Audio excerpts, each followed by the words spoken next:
Hey Thompson family, I apologize for missing you guys coming to the office yesterday, but I have all of y'all's information right here. So I'll just go ahead and kind of dive into a little bit of my financial advice for what is going on in y'all's lives at the moment.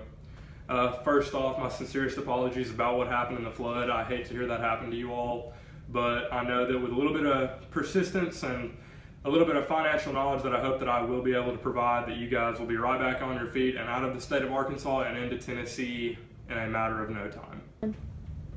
All right, so I see here that y'all's net income combines out to be a total of $121,000 a year. That is awesome that you guys are making more in your salaries than you ever have before, and at a not better, like there's no better time that could have happened with the floods coming in.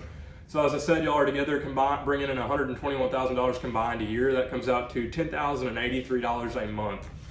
And my first bit of advice would be, if you guys can, try to reallocate some of the funds based on the raises that you've got to cover back up that $371.25 that you are taking out of retirement to try and pay for that loan that you guys had to pull out for the flood. If it's possible, start putting money aside and making early payments on that loan so you have the potential to shave off a little bit of the interest that might come on as the years go by.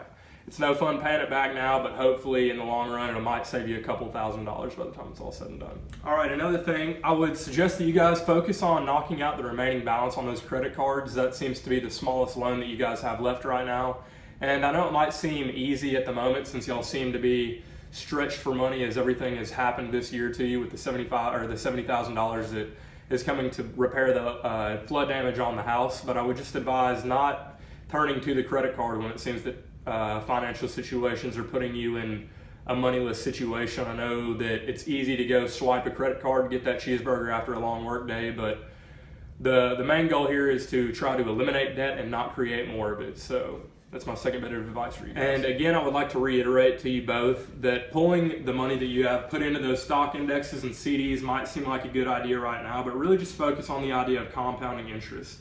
You guys have had that money in there for a while, so I would focus on reallocating the money that your newly income is providing you, the raises that you both got, instead of pulling out of those and trying to cover the expenses that you're incurring right now. Another thing that I would suggest to the both of you is to look into getting some better insurance coverage, because as you can tell, the person that tried to downsell you on the 100-year flood insurance and succeeded in doing so, that came back to bite you in the rear end. I know that they say that's a 100-year flood, but who really knows when the next flood will happen? So if you can find an affordable rate and something that will protect you and your finances, I would suggest diving into doing that. And then finally, to you, Mrs. Thompson, I would suggest ignoring the $150,000 life insurance policy that your husband has. That might sound like a lot of money now, but his income in the next 3 years will come back to be more than that in the long run. So if possible, keep a bounty off his head, and just the both of you will be able to cover those expenses in the years to come. Thanks and best of luck with all the expenses headed your way. I know you guys can do it.